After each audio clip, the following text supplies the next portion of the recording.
Okay, so our speaker tonight is Amanda Streets. Amanda is a lifelong gardener who grew up in a small farm in Michigan. We'll forgive her for that.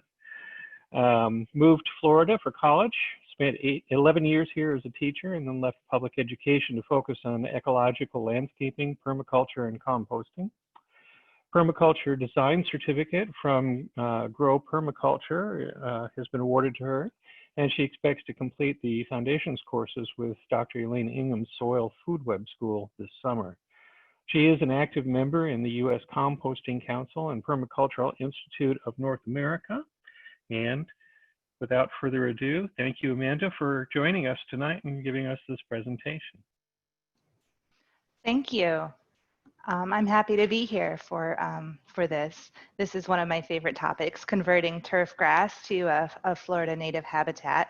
I actually help people DIY projects like this so that they can save a little bit of money and have a little bit of guidance to help them along the way. So I'm excited to bring this to the virtual forum tonight for everybody. So a landscape, when you have a lawn, it's flat, it doesn't really have a lot of life, but a simple conversion, although maybe not simple, but it will help your landscape to have life, it will have vitality, it will attract wildlife, and you will end up with a very lovely garden that just takes over a lot of your yard or even just a smaller part. So it's up to you if you want to do the whole thing or if you just want to do a strip or a section or a part in the backyard. So this landscape here was done by, this was an urban garden landscape. It had some fruit trees and it was converted to a native landscape here. And you can see there's all sorts of flowers. This is after it's been in the ground for a little while versus that first one that you saw that was less mature. It was more of a fresh planting.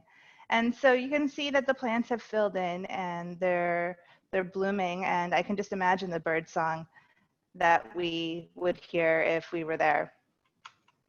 So as you get started with your landscape, it's important to plan ahead.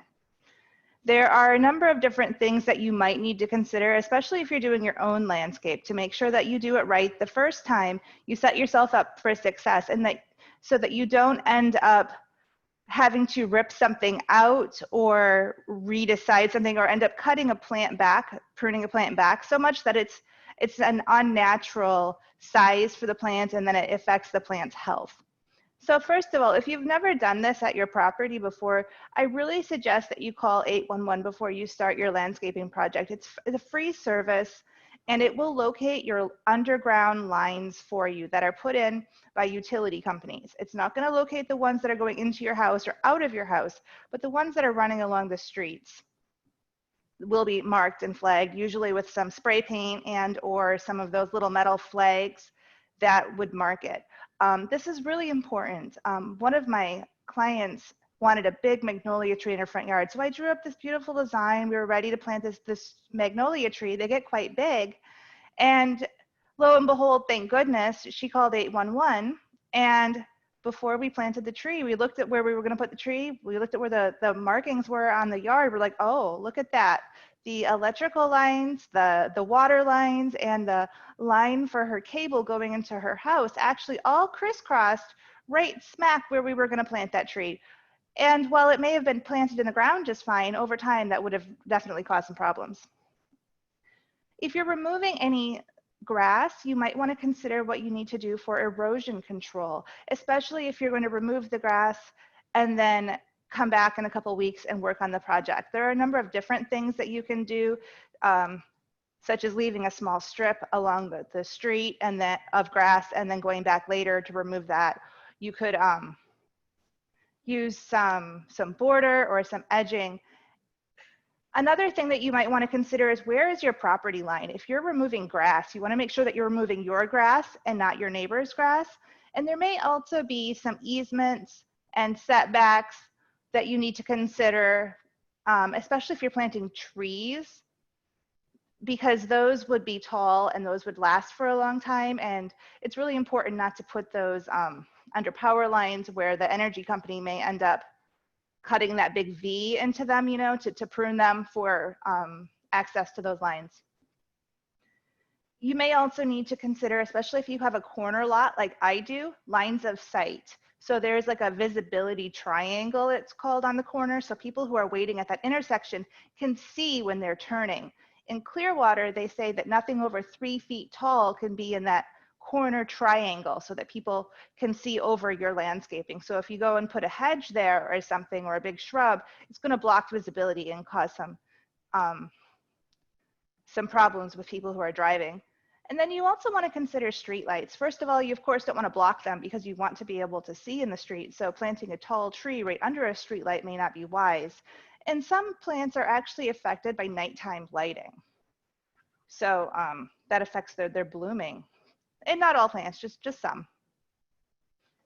And then of course, before you get started, consider long-term. Installing a landscape is something that is a long-term investment, not something that is just going to be there for a couple months or a year usually.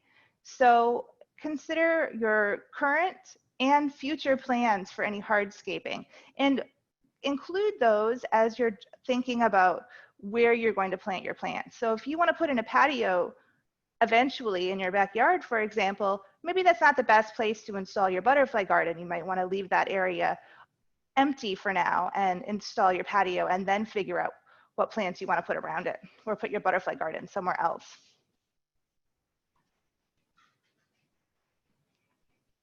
You might also consider any vegetable garden beds that you want to install, because those take up a good amount of space. Also plan for your pathways and make sure that they're wide enough for you to access with a wheelbarrow, a golf cart if you drive that into your backyard or around your yard, or any other high traffic areas that you need to consider. You need to be able to get around in your garden. One big difference between a native plant landscape and a lawn is that not all plants can be walked on. So grass can be walked on all over the place.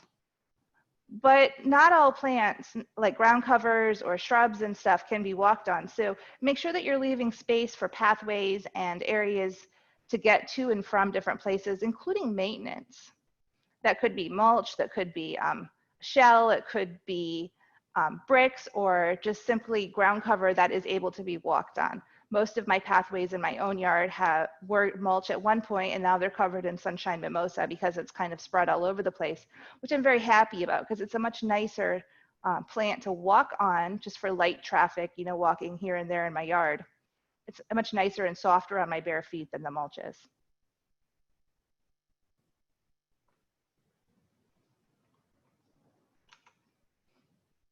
One thing that you might do if you're considering a large transformation in your yard is looking for resources to get your house and yard dimensions. There are two places where this is actually pretty easy to find.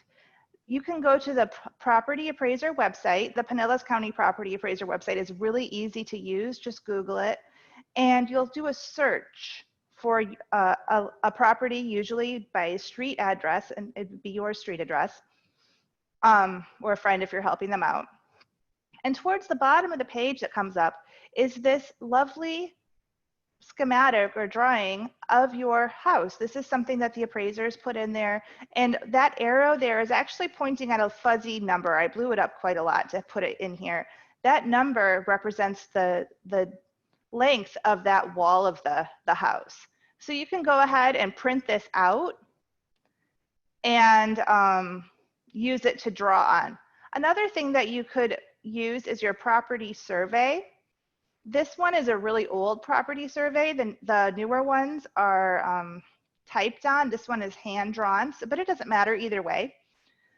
I would make a couple copies of this rather than draw on the original. And even for the property appraiser website, I would make a couple copies of that too. And you can use this to help you with your dimensions as you're planning your own garden. This is something nice to use if you're trying to figure out how many plants you need for the space that you have. It's nice to have this if you want to figure out how long your your yard is or how big your fence is without having to get out any measuring tapes or anything. This will minimize the work that you need to do in your planning. So a basic process after you figure out all of the logistics with planning is to somehow get rid of your lawn. Whether you do it in large areas or smaller sections, you're going to remove it or cover it up. You can install any of your garden features in that area that you might want to install. This will make it a little bit easier to figure out exactly where you need to plant. And then you'll plant your trees and woody plants first, and also the plants that are towards the back if it's up against a fence or a building of some sort, so you can access them without having to crawl over or bring your wheelbarrow or anything over top of the other plants that you've already planted. Then you plant your lower growing plants and your ground covers, and then mulch. The mulch, and I'll get into that on the next couple slides, can be applied at different stages, but you'll eventually apply mulch. You probably won't leave bare soil in your yard unless you live on the coast and it is sand and you're keeping sand in your yard because that's what's naturally there in your landscape. And then of course you'll install any of your edges or your borders or anything that you might need for that, and you'll work on maintaining it and keeping it beautiful. And while a native landscape is probably less work than your other landscape was, the lawn, it will still need some maintenance to keep it looking nice. One thing that I like to do is I like to divide my yard up into sections. I like to DIY my projects. I'm not necessarily going to tackle the whole yard all at one time, even the whole front yard or the whole backyard, because that's a lot of work.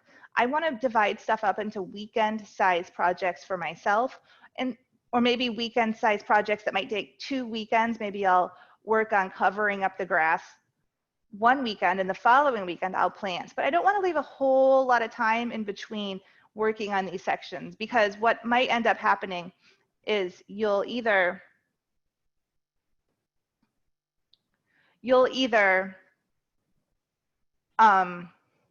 have a bunch of mulch down, which isn't really eco-friendly, just to have a whole huge area of mulch. Or if you've somehow killed your grass and then you don't put new plants in there, something is going to grow, whether it's some weed seeds that were left from there or something that blew in, something is going to grow.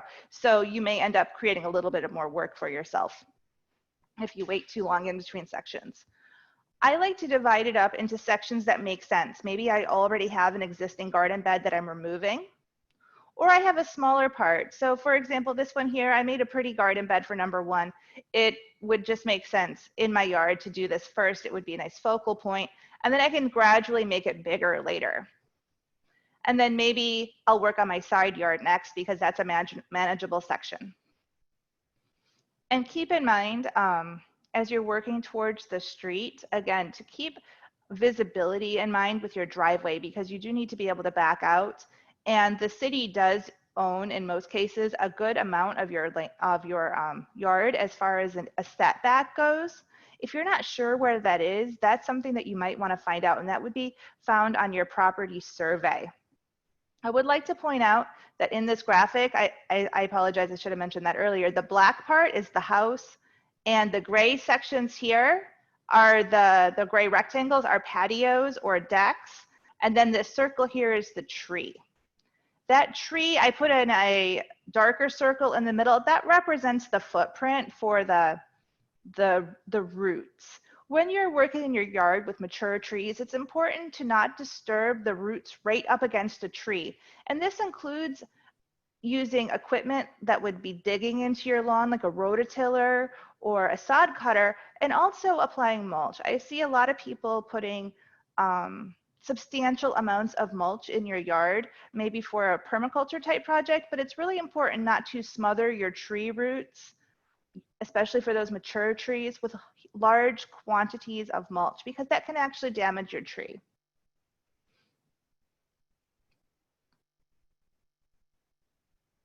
So we did have a question about how to get a property survey. If you own your home, that's something that you should have gotten when you bought the house.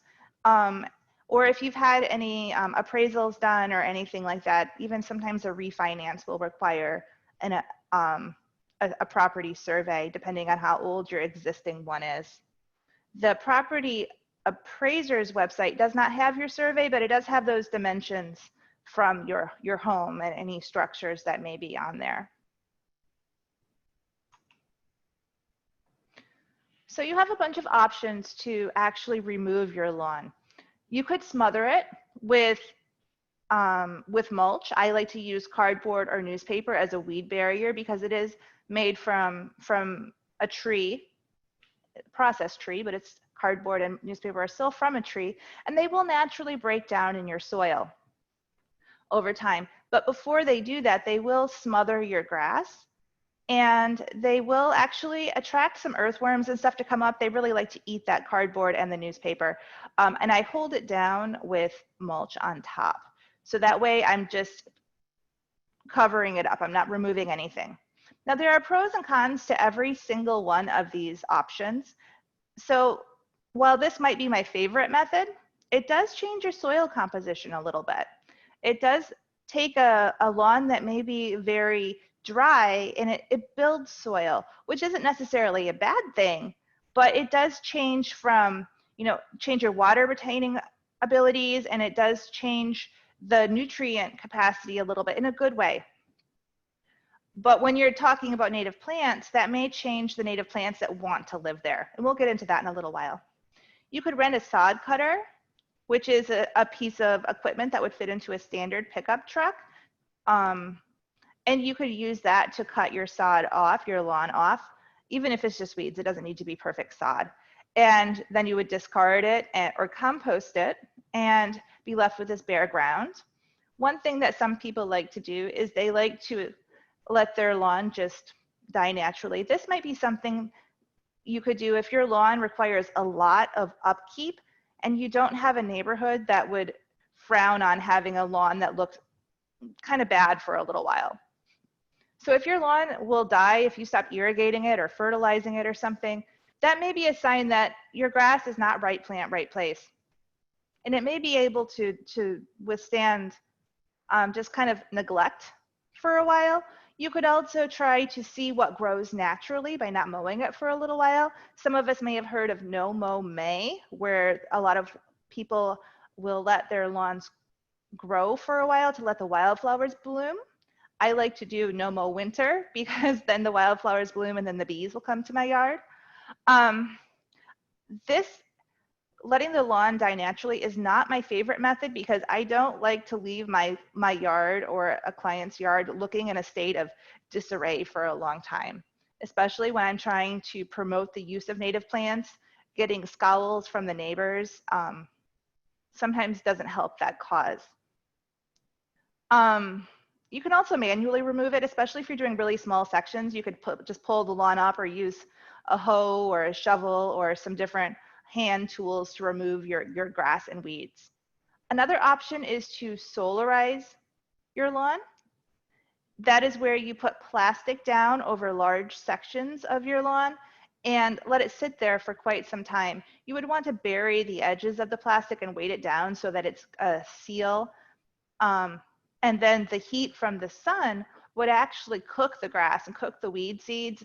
This is something that is commonly done with raised garden beds or gardens to reduce root knot nematode populations. But you can also do it for a lawn. And we'll be sending out after this session, the Pinellas Native Plant Society will send out some information from UF-IFAS about how to solarize.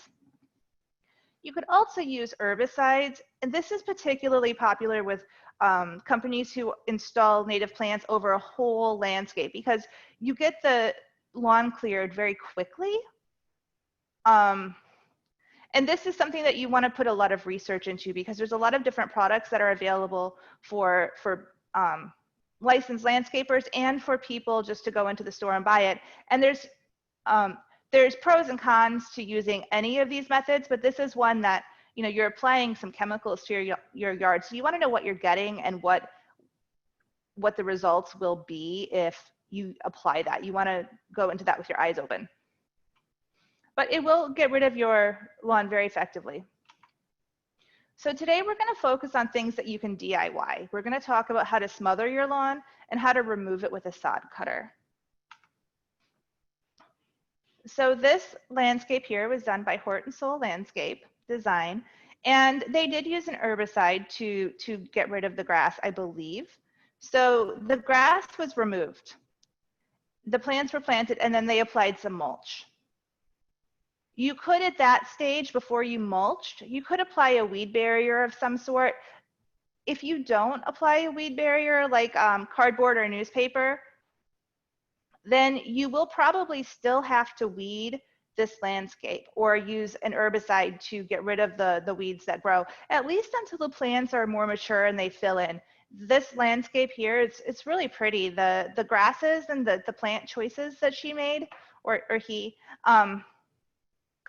they will grow in and get more full. But until they get to that point, you're gonna have a little bit of maintenance to keep it looking nice. Another thing that you could do is just smother your lawn. This is a section of lawn that was just mowed low on the lowest setting with a lawnmower. So I said, okay, 4 inches, no, I'm gonna mow this at like 1 inch or whatever the lowest setting on the mower was. It was covered up with cardboard, 2 layers of cardboard, and I like to moisten it so it stays down better. You can also use newspaper, and if you're going to use newspaper, you're going to need a whole bunch of it. So save it up, ask your neighbors for it. It's a little easier to obtain large amounts of cardboard, and they're bigger. You know, they're much larger in size, so you're covering up a larger area. And the gaps in between the cardboard or the newspaper, if you don't overlap them by about 6 inches, then the weeds or the grass has more potential to grow. So anyway, this landscape here was covered up with the cardboard, 2 layers moistened and overlapped. And then mulch was applied about 4 inches thick. And I don't recommend putting much more than that down. This is a chip drop from a local tree service. It was fresh mulch. So I did decide to wait for a little while, about a month, to plant in it until this had cooled off a little bit, because right when it was cut and chipped, it starts to break down. It starts to pretty much, it starts to compost, and it gets a little hot. If you've ever dug into a fresh mulch pile, you'll have noticed that. So anyway, when you go to plant in that, what you would do is just take a rake or your shovel and scoot the mulch out of your way. You don't want to put the mulch in your planting holes, because that will actually zap the nitrogen from your plants as that mulch is breaking down under the soil. So what you could do is just pull the mulch back, cut your cardboard, and at that point it's probably going to be really easy to cut, and you could probably just pierce it with your shovel. Cut out your planting hole, plant your plants, kind of take that cardboard and reposition it a little bit, and then put the mulch back on there. You may need a little bit more mulch to keep it looking tidy. Another option that you could do is you could dig your planting holes, plant your plants, and then cover up the whole area with some type of a weed barrier. When you're choosing a weed barrier, one thing to keep in mind is that the black weed barrier fabric is actually, it actually releases microplastics into the environment, and it does not break down. So if you've ever applied that to a large area of your yard and then you go to weed it, if the weed roots end up going through that weed barrier fabric and you pull the weeds up, sometimes that pulls the weed barrier fabric up too. That's not the case with the cardboard or the newspaper. It will stay down and it will rip, and you may need to remulch or reapply the cardboard, but it's not going to have the black weed barrier fabric sticking out the top like you may have seen. Not to say that the weed barrier fabric is bad. It's great under rocks along a border, like was shown in the previous picture, just for smaller areas. But when you're talking about a lot of weeding and stuff, I do prefer the cardboard or the newspaper. So you would plant your plants, put the newspaper or the cardboard around your plants, and then put your mulch on top. They're equally good choices to smother your lawn, just preference. And also the size of your cardboard. If you have really big pieces of cardboard, you might just want to do a whole area at one time. It's a little bit easier than cutting the cardboard to fit. If you have smaller pieces of cardboard, then it is a little bit easier to put it around the plants you've already planted. Another option is to use your sod cutter. So this is a friend of mine. She actually rented this sod cutter down there in the lower corner. That's a picture of the machine. And had this grass lawn and wanted to install some native plants and vegetable garden in the front yard. So they rented a sod cutter and they removed the grass. And you can see there that you do have to cut the grass and then take that sod away. And that's what it looked like when it was done. They raked it smooth and then they mulched. This did not have a weed barrier of any kind installed, and this was after about 3 or 4 months of just letting it go naturally. There were some interruptions to the project. You know, this is a recent project, so you can imagine there's been some hurdles getting lawn projects done. So as you're working on your yard section by section, it's important to figure out how you're going to transition between the sections. One thing that you want to consider is how you're going to prevent your existing lawn, especially if it's a really healthy lawn, how you're going to prevent that from encroaching on your newly planted areas. This is actually my yard, this picture here, and I had some logs that were left over from a tree trimming project. I said, you know what, leave them here. I'm going to use them for garden borders. And they work great. But you know what? These were freshly cut about 6 months ago. And I maybe hit this with the edger a few times. So I helped it break down. You know, I damaged it, but it is falling apart. Some of them will last a little bit longer than others. This is oak. And it just happens to be falling apart. And I mow my yard. I mow the grass that I haven't removed yet, and then I have to go back in and I have to edge it with some lawn equipment, or I have to get out the big pruning scissors or something. So I'm making an extra step of work for myself, which isn't that big of a deal. It only takes about 20 minutes, but I still have to do it. Otherwise, it looks like this. You might consider using some type of a border or an edge, and that could just be mulch piled up over the top. And then you might also consider what type of a boundary do you need in between your yard or in your neighbor's yard. Some people will put down landscaping timbers. Some people will use a small hedge or plant living border. So something to keep their grass from encroaching back into your yard. We have a question about the cardboard. How does it affect reseeding? So the cardboard isn't really, in my experience, what affects the reseeding so much as the type of mulch that you use. If you're going to get mulch that is from a local tree service, it's likely going to be oak mulch.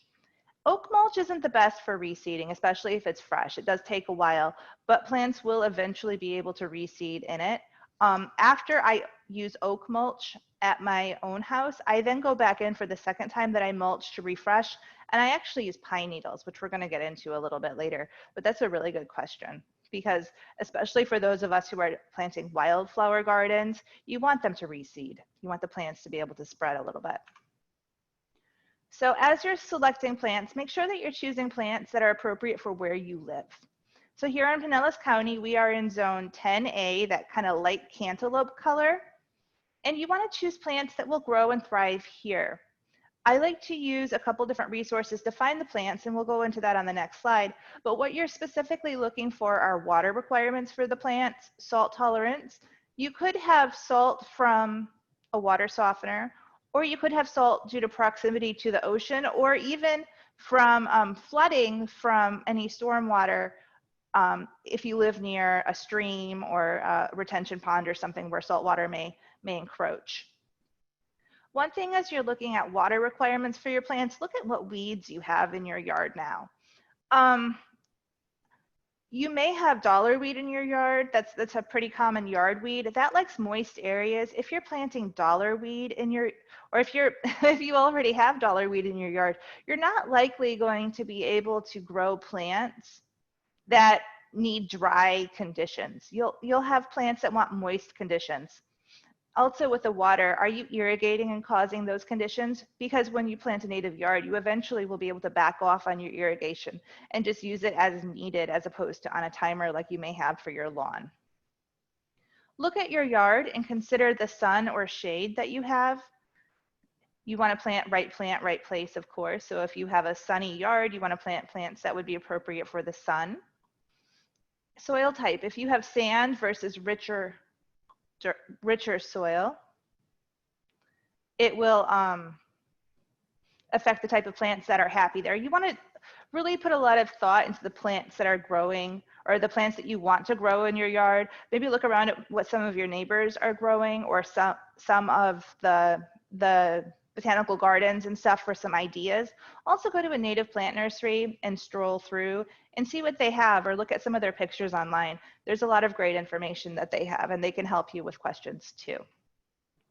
If you're planting a wildflower meadow, you might want to consider if the plants will reseed or spread. If you don't want plants to reseed or spread, that's something you want to look at too. Some shrubs, such as a Walter's viburnum or a Yelpon holly, might spread with thickets. They might send up runners and come up near each other, which is fine if you're okay with either letting them do that or removing it. But if you're looking for something really low maintenance, you might want to look for plants that don't have a tendency to do that. And if you're looking for a wildflower meadow, you want plants that will reseed and spread naturally because you want them to fill in and be lush. And then also look at your maintenance requirements. Even native plants do have some maintenance that is needed. Some plants like to be cut back so they bloom better. Some plants will need to be cut back from your sidewalks or your borders a little bit if they spread by runners. Another thing to consider, especially for your ground covers, is wear tolerance. Are they walkable? Can you step on them and break? Will they survive, or are you going to break them? And every time you walk through, they're going to be damaged. Then also consider the mature size of your plant, not only just the height, but the width. That's important because as it grows, it's obviously going to get bigger. If you plant a plant that ends up getting really big in a space that isn't made for it, you'll end up having to prune it back a lot. And that's not healthy for the plant, and you're also damaging it and making a little bit more work for yourself. There are two places that I like to go to for information about native plants. The Florida Native Plant Society, FNPS.org, is my first stop usually because it's really easy to use. If you've never been to this website, I really suggest that you use it. If you go to the menu on the top, it has an option for searching for plants, and I like to search for specific plants. Like if I see something I like, I'm like, ooh, let me type in scorpion tail under find specific plant, and I'll learn about scorpion tail, how it grows, how big it gets, what type of conditions it likes, if it's salt tolerant or not. Or I might consider my yard and under the tell us about your site, and it will have these options, which I have on the screen here, for your yard and what you're looking for. And then you would just click get list, and it will have this big list. It will have trees and vines and ground covers and grasses and flowering plants. It's going to be a lot. So just go to the sections that you're interested in searching. You can also go to floridayards.org, and I know that there are a lot of other ones available. floridayards.org does have a really neat tool on there for figuring out what your yard might look like with some different plants. We have someone typing in regionalconservation.org is also good, especially for Florida, for South Florida species. Thank you for that. One thing that a lot of people who start out with a native plant yard maybe don't consider is how your landscape will change and evolve over time. your plants will grow, they will get bigger. And especially if you've removed your lawn and you've started applying mulches to your grass or your yard, and they didn't have mulches before, mulch is going to end up breaking down. So imagine you're applying this mulch. It's going to protect your soil. It's going to prevent weeds from sprouting and stuff, but it's also going to essentially compost and break down and improve your soil a little bit. So one thing that I did in my yard, which was pretty much in the front pure sand, was I planted a bunch of dune sunflower. That is a sand and full sun tolerant ground cover plant. You don't really walk on it. And one plant gets quite big. So I bought, I think, 5 plants for like a 20 or 30 foot long section, and it fully covered that whole area, that whole front of my yard. So I saved a lot of money by doing that. But I also used oak mulch in my yard. So over time that broke down. And my soil improved in structure. It got healthier because I was pretty much adding some compost to the front of my yard after a while, after it started breaking down. And gradually the area began to hold more water, and those dune sunflowers started to die back. So I eventually ended up removing those because they didn't look good anymore. They weren't healthy. And before I even could figure out what else I wanted to plant there, I had some porterweed, another native low-growing plant that was planted in another part of my yard, start to sprout because that plant reseeds very easily. So I was like, oh, okay, now this plant is taking over. This is what I should put up here because this is what likes to grow here. It likes a little bit richer soil and a little bit more moisture. So over time, your landscape may change and evolve. And that may happen because you're improving your soil structure or simply because plants are growing. Plants that liked the full sun maybe are now shaded by some large, some trees that got bigger. So instead of full sun plants, you now have part shade in your yard, and those full sun plants are starting to look worse. So if you know that's going to happen and you want to plan ahead, you could consider planting plants that are adaptable. Some plants that might like full shade and part shade, or plants that like full sun and part sun. You may also have the opposite. You may also have a large tree in your yard that you eventually end up needing to remove. So you may be going from full sun or full shade to, or I'm sorry, you may be going from full shade to full sun very quickly. Forgive me if I'm repeating myself, but as your landscape grows and evolves, you need to watch it and maybe change out your plants a little bit or plan ahead if that's something that you can foresee. As far as mulch options go, you have a whole bunch of choices. We do have in Pinellas County a lot of free mulch available at these municipal mulch pickup sites. You need to transport it yourself, but it is free. So if that is within your capabilities and you want to put that work into it, you'll save a whole bunch of money. You'll get free mulch. The picture on the bottom there, that is St. Pete mulch delivery. That's from the city, and they'll deliver that for just a small fee if you live within the city of St. Pete limits, or even unincorporated, I believe. So you could get that. It doesn't come in plastic bags. That's great. You could use dried leaves. That is something that we have in abundance. Some people think that doesn't look great, but if you have a whole bunch of leaves, you could also put them down on the bottom layer and then put some mulch on top, and then you won't see the leaves, but you'd be using a local resource that a lot of people end up putting in the garbage, and that's definitely not the right place for it. You could call Chip Drop or use a local tree service. They will deliver freshly cut mulch to your house and dump it in a giant pile. So you don't really have a choice as to how much you get. You get a full load, which could be like 6 cubic yards, or it could be 15 or 20 cubic yards. And you just like get it one day. You're like, oh, surprise. Maybe they'll call ahead. Maybe they won't. So that's something I've come home to, is like, oh, look, Christmas came early. You can also purchase mulch in bulk from various companies, and they'll deliver a large amount, whether it's loose mulch like that, or it is baled like that pine straw in the top picture. I really like to use pine straw. These bales are actually usually really tightly wound, so there's quite a lot. It's compacted, so there's a lot of it in there. You can also ask a friend for their pine needles. If they have pine trees, they may be more than happy to give them to you, because a lot of people with the pine trees, they don't really want the pine trees in their the pine needles in their yard. We have a question here about municipal mulch. Is it composted? Does it have weed seeds? So I have used municipal mulch up in Clearwater quite a bit, and I have never had a problem with it having weed seeds or anything in it.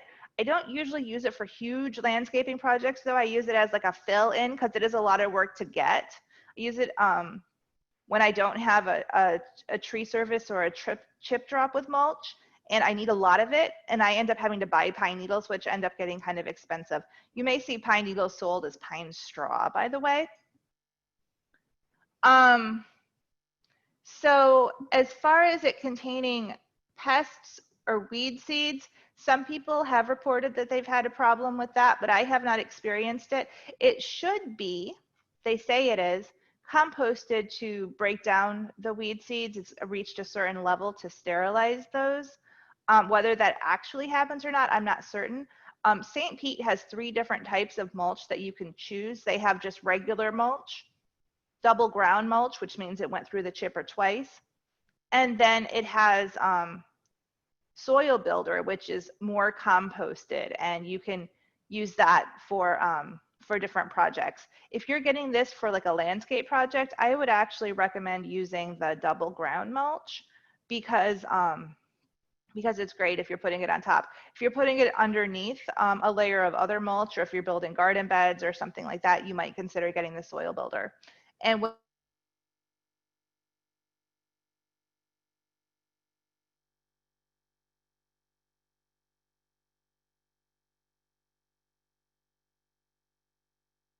when you simple mulch, before you get like your truck and trailer loaded up and stuff, make sure that there is mulch there, because it's a dump site for the cities to use for their pickup from the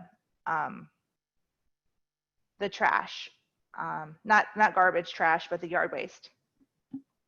So sometimes there's more there than others. So save yourself a little bit of work in case it's not there. And you do need to bring your own equipment, your own shovel or pitchfork. I have a car, so I usually show up with a Rubbermaid tote or some 5-gallon buckets. If you have a truck, you'll need to cover it up with a tarp.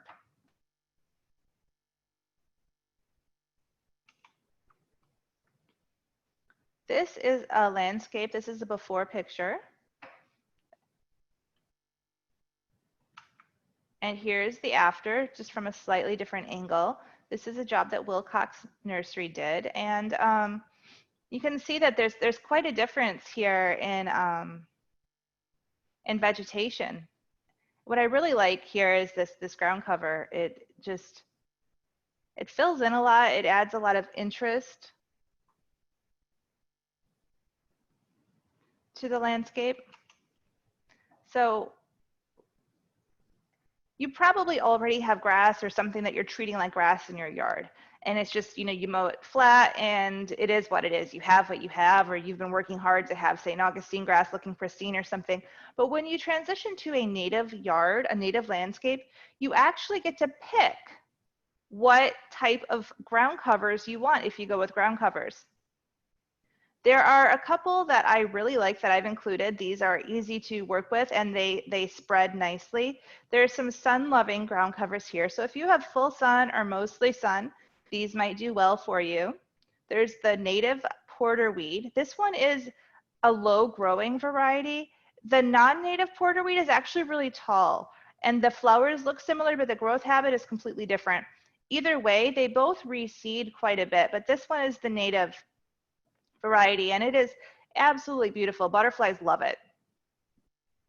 The flowers are very small, but I like small flowers. They're a little surprise as you get close.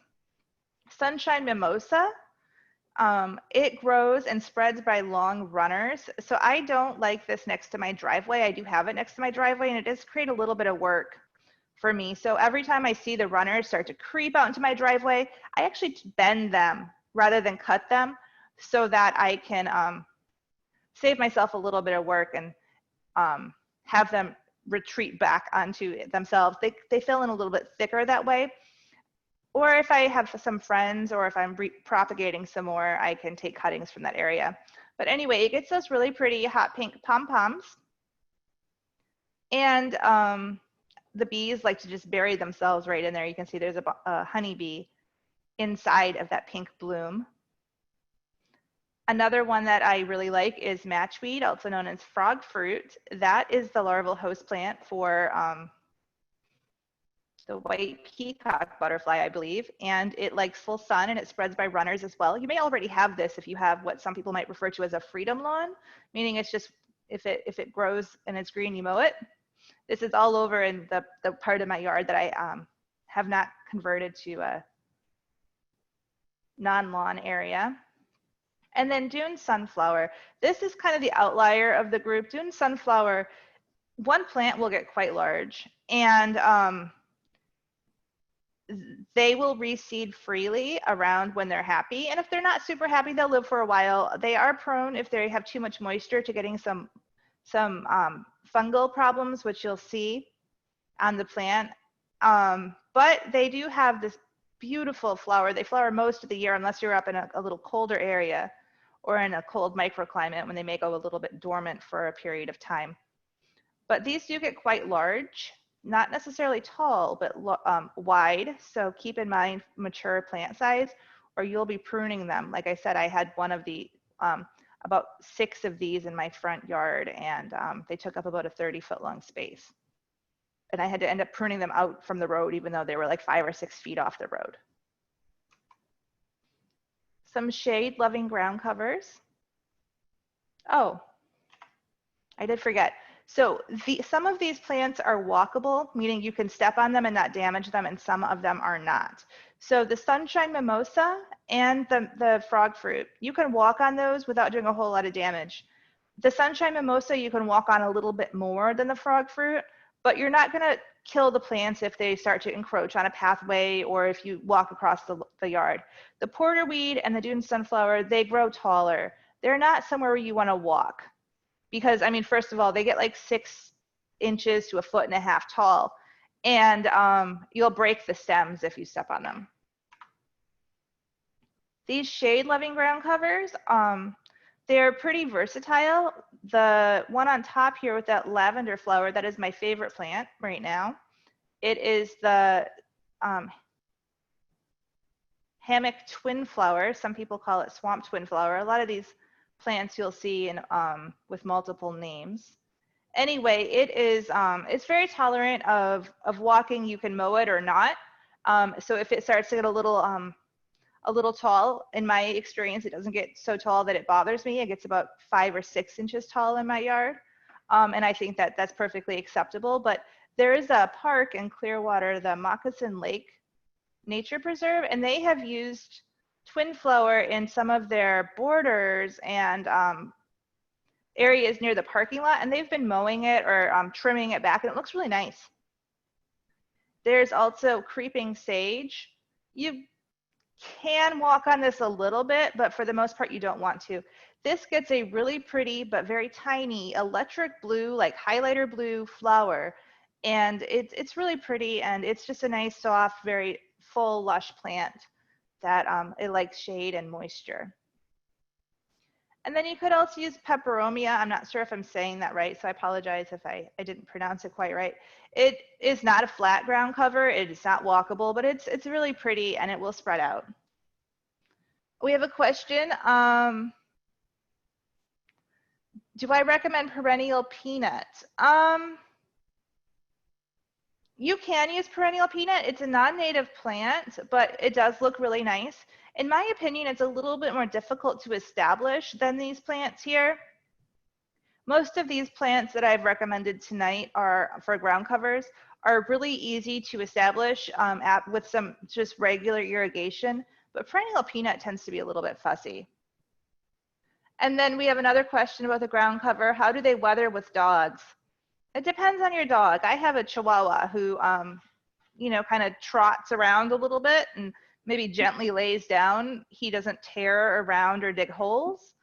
These ground covers are all fine with them. He doesn't eat them either, so I'm not sure about poisonous for pets or not, or small children for these plants. But if your dogs are really active, you want to go with something that's a little bit more walkable, for sure. And maybe consider leaving them their pathways if they have like a run along the fence where they chase squirrels or bark at the neighbor's dog or whatever. So as you start transitioning your yard to a native landscape, realize that just because the plant is native doesn't mean that it can go from a pot at the plant nursery to being super happy in your yard with no love. So consider where the plant was at the plant nursery. If they are in a shade tent or something, and it's a plant that you end up putting in a lot more sun, putting it just directly in full sun may kind of shock it a little bit. If it's used to being watered every day and then you stop watering it abruptly, that again may shock it a little bit. It may decline in health a little bit. So you might want to treat your new plants with a little bit of love, maybe set them in a new spot and transition them to the full sun area before you go ahead and uproot them from their pots and plant them in the ground. Not too long, of course, and they will need extra water if you're putting them in full sun, but just kind of acclimate them. And realize that even very drought tolerant plants, when you plant them, they do need water, and they'll probably need water every day or every other day. Consider how much it's raining. One thing that always surprises me is, oh yeah, it rained, I don't need to water my plants. And I go outside, especially if it's been dry for a while, and I go out and I look at my plants and I'll, poke around in the mulch or in my vegetable garden or whatever, and the water's only gone down that far. Like, oh, it rained and it should be wet, but the plant roots aren't getting the water necessarily. So make sure you're watering enough for your plants to get the water they need. If you don't already have a rain gauge, you want to try to get one probably. They're, you can use anything. I've even seen people use a glass cup or something with marking on it with a ruler. And if you're planting a whole bunch of plants, like if you're planting a hedge or a full yard ground cover, you could consider just buying a couple of them before you invest in, say, 20 shrubs or 20 ground cover plants if you're nervous that the plants may not be the right plant for you, whether you like it or not, or if it's the right plant, right place.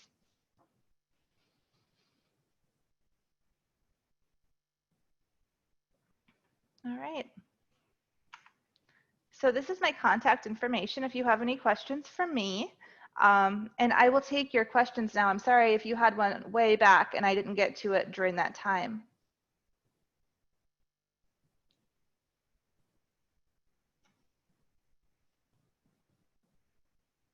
All right. A lot of these I already answered with the presentation. So if you asked a question earlier and you'd like me to elaborate, if I already covered it, let me know in the chat, please.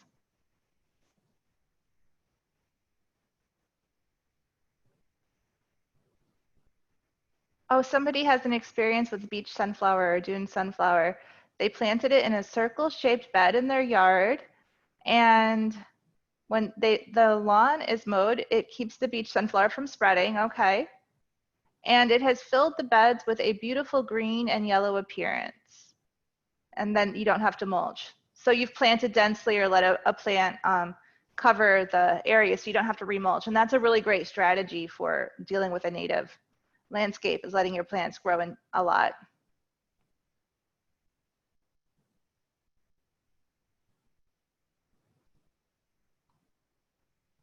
Someone pointed out when I had the map up of our growing zones that Dunedin used to be in a different growing zone.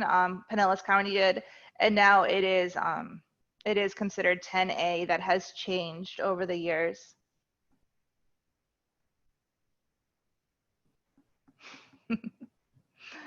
Someone writes in, one of my favorite things about a living yard is that it's changing, adapting, and there's new plants coming in and new conditions. Oh, someone admitted who muted me. I see. That's okay. got a big notice on my screen. I was glad. I had my speakers go out one time in a class I was teaching, and it was, I didn't know it for a few minutes. It was, my microphone stopped. It was rather embarrassing. Okay, we have a question about oak tree pups for ground cover areas. So are you trying to use the oak tree pups as a ground cover? I imagine not. Or are you trying to remove them?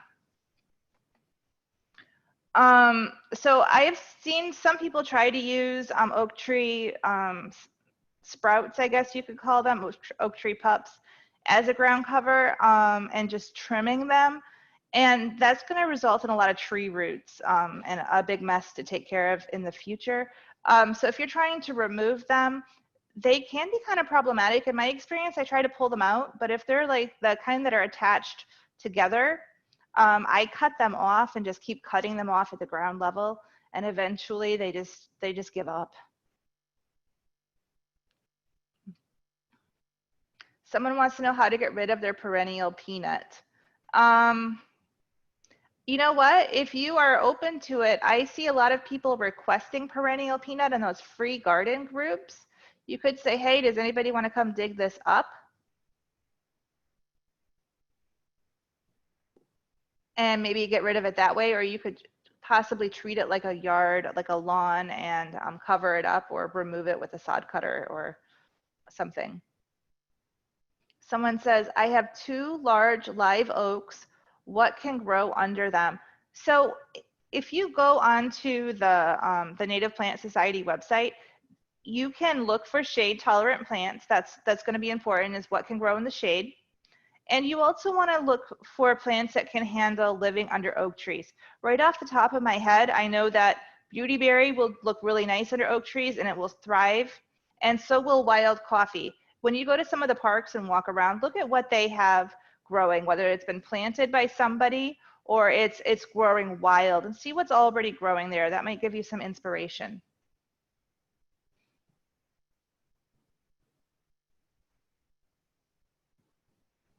We have a question, do we have to kill the turf or can we plant around it?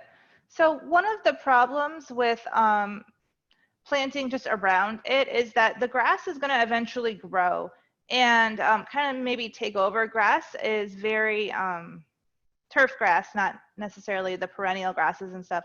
It's very vigorous. It spreads, it reseeds, and it wants to be there for the most part. That's why you see it just covering everybody's yard, and it's just like, it is what it is, we have it. So that's why we have to go through such lengths to get rid of it. If you're just doing a smaller section, you could use some, you could just remove it with some hand tools, but those larger areas, you really want to try to remove a good portion of it.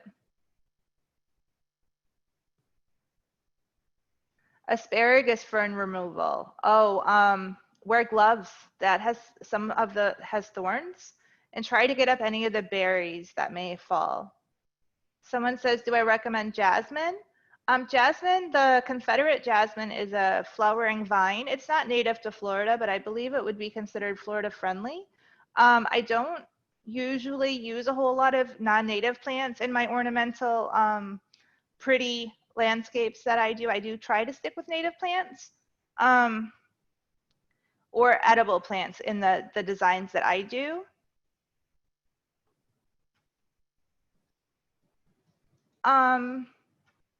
There's also a jasmine ground cover that people could choose, but again, it's not native.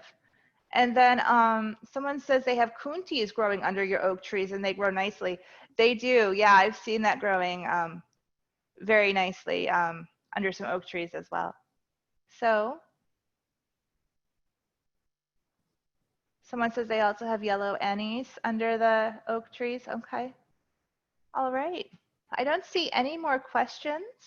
Okay. Well, thank you, Amanda, very much for being our speaker tonight. We very much appreciate it, and you gave us a lot to think about and a lot of information.